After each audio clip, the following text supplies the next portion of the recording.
Assalamualaikum warahmatullahi wabarakatuh. Terima kasih Bu Ketua, Bu Anggi, Bapak-Bapak Dirut semua yang hadir pada kesempatan hari ini. Pertama kami sampaikan terima kasih atas kehadiran panjenengan semua. Kalau mungkin banyak orang bilang Bapak Infrastruktur itu presiden sebelumnya, tapi di mata saya Bapak Infrastruktur itu adalah bapak-bapak sekalian. Tanpa kehadiran bapak-bapak sekalian maka sebenarnya jalan Trans Jawa juga akan tidak terwujud. Maka kalau kami lihat dari tatapan bapak-bapak tadi sepertinya pesimis, sepertinya berkecil hati. Bapak tidak perlu berkecil hati Pak, walaupun mungkin ada yang bleeding dan sebagainya, kami paham mungkin situasinya karena penugasan negara, sehingga harapan kami ke depan Bapak harus tetap berjuang agar bagaimana infrastruktur kita bisa terus terwujud dari ujung ke ujung Pak, begitu. Terutama kalau kami lihat Hutama Karya ini ya cukup berat Pak, ya kan, ya di wilayah Sumatera. Harapan kami bisa tetap dituntaskan walaupun ada efisiensi, begitu Pak. Nah, kemudian terkait fokus anggaran Presiden Prabowo yang tentu berbeda dari presiden sebelumnya, kita tahu bahwa Kementerian PU dipangkas dari 110 triliun hingga hanya menjadi 50 triliun, begitu Pak. Kami punya kekhawatiran bahwa di RDP berikutnya jangan-jangan semua karya nanti akan sama nasibnya, begitu. Maka kami ingin tanya, dengan adanya efisiensi ini pasti akan berdampak terhadap BUMN Karya. Maka kami ingin tanya strategi dari BUMN Karya ini apa Pak nanti ke depan. Kami ingin jawaban dari masing-masing ada di tempat ini. Kemudian dari recurring aset tadi Pak, sebenarnya kontribusinya berapa sih terhadap terhadap karya-karya panjenengan ini Pak.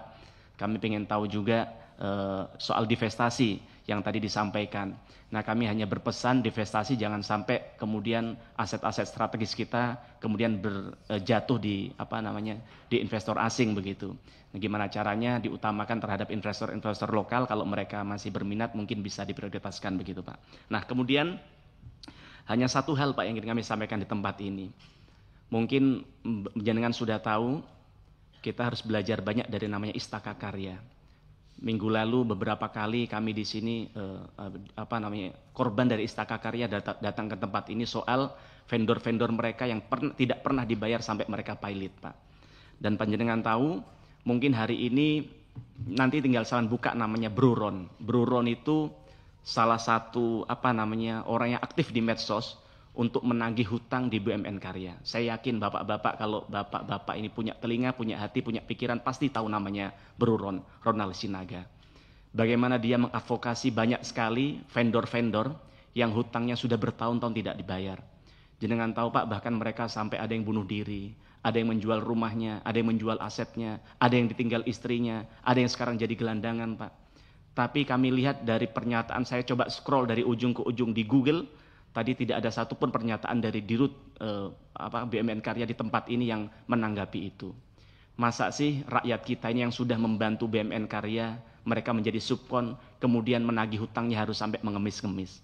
Kalau kita lihat sebenarnya BUMN Karya ini, saya kadang mikir juga, jadi sebenarnya tugasnya apa? Karena setiap dapat pekerjaan dilempar ke subkon, kemudian subkon melempar lagi ke masyarakat kita, UMKM kita, ke para vendor-vendor kita, yang mereka mengerjakan proyeknya, yang mereka juga membiayainya.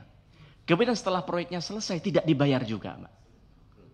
Dan saya bertahun-tahun menyampaikan di forum ini, Pak, kalau memang proyek itu tidak strategis, tidak menguntungkan, tidak usah dikerjakan, Pak. Jangan dipaksakan. Yang kemudian mengorbankan masyarakat kita, yang mohon maaf mereka modalnya itu sampai minjem ke bank, yang kemudian seperti saya sampaikan tadi sampai asetnya disita dan sebagainya, yang berdampak ke banyak hal. Maka kalau kami sudah bertahun-tahun menyampaikan di tempat ini, kami coba di bulan Ramadan ini mengutuk hati pintu jenengan Pak. Saya lihat di sini banyak yang direksi yang Muslim, maka saya pengen menyitir salah satu hadis yang sangat sahih yang diriwayatkan oleh Abu Hurairah, yaitu hadis Rasulullah SAW yang bunyinya nafsul mu'minina mu'allaqatun bidaynihi hatta yukdu anhu. Maksudnya apa, Mak? Jenengan tahu nggak bahwa ketika kita sudah meninggal nanti, nyawa kita, jiwa kita ini akan terkatung-katung kalau kita belum membayar hutang kita tadi, Pak. Panjenengan tahu mungkin itu tidak direct hutang dari sampean ke orang, tapi tanda tangan sampean tadi, jabatan sampean sangat terkait dengan hutang-hutang yang ada di masyarakat tadi, Pak. Kalau sampean punya hutang, itu tidak akan pernah dimaafkan oleh Allah. Tapi kalau sampean punya dosa, Pak, dosanya sama Allah dengan istighfar saja sudah dimaafkan. Tapi kalau dosanya dengan manusia, sampai kapanpun selama hutang itu tidak dibayar, maka sampean juga akan, nyawa sampean, jiwa sampean tidak akan pernah diterima di akhirat nanti. Kenapa saya pada kesempatan sampai bicara soal hal ini? Karena bertahun-tahun saya berada di kursi ini, Pak, menyampaikan dengan berbagai cara, tidak pernah digubris sama BUMN Karya, dan hutang mereka tetap tidak dibayarkan. Maka kita tidak bisa nyalakan namanya Bro Ron tadi dengan bahasa yang mohon maaf, kadang di luar kata-kata yang tidak terpelajar begitu. Tapi saya pikir ada benarnya juga. Karena dengan cara halus, dengan cara baik, dengan dialektika yang ilmiah, ternyata tidak juga membuka hati Bapak Ibu sekalian di tempat ini. Maka pada kesempatan kali ini kami memohon kepada Bapak, pertama, kalau ada proyek yang memang tidak menguntungkan, jangan dikerjakan, Pak. Walaupun sebenarnya kita kenal banyak orang, dari 100 teman-teman, saya sebelumnya pernah aktif di HIPMI dan juga di Kadin. Dari 100 teman-teman yang bekerja di bidang infrastruktur, 99 sukses, Pak. Nah ini kita punya 6 BUMN Karya, 4-nya bleeding semua. Bahkan hampir semuanya punya hutang ke vendor yang tidak pernah dibayar sampai hari ini, yang sudah bertahun-tahun. Nah maka kami tidak tahu apakah ini memang tidak menguntungkan atau ada fraud di dalamnya, ada permainan di dalamnya begitu, Pak. Nah maka harapan kami sentuh pintu hati Bapak untuk bagaimana ini bisa ditindaklanjutin, dan kami ingin ada progres. Berapa sih sebenarnya hutang vendor-vendor swasta UMKM kita ini, terutama yang di bawah 15 miliar misalnya, Pak. Nah kemudian selanjutnya harapan kami ke depan seperti yang disampaikan oleh Waskita Karya tadi, agak sedih sebenarnya, dan ini bukan hanya Waskita Karya, hampir semua BUMN juga sama. Karena di perbankan sudah tidak bisa dipercaya, maka tadi disampaikan Bapak, yang diandalkan dari mana? Dari proyek baru yang pertama, kedua dari proyek existing, yang ketiga dari divestasi. Apa kemudian dari 3 hal ini menyelesaikan masalah? Tidak. Maka harapan kami ke depan, sekali lagi ketika dapat proyek, harapan kami bisa bisa kemudian bisa berhati-hati agar kemudian bisa tidak merugikan banyak orang begitu. Apalagi BUMN sudah banyak mendapatkan PMN dari negara yang tentu itu tidak pernah didapatkan oleh perusahaan-perusahaan swasta. Yang kemudian yang terakhir, kami ingin menanggapin dari ini sebenarnya berlaku ke yang lain. Saya contoh saja ke BUMN Wijaya Karya di halaman 3 tadi.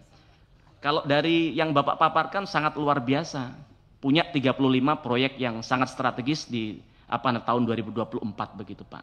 Nah pertanyaan kami, kalau kita lihat bottom line, pendapatan Bapak kan sebenarnya kalau kita ambil benang merahnya kan rugi.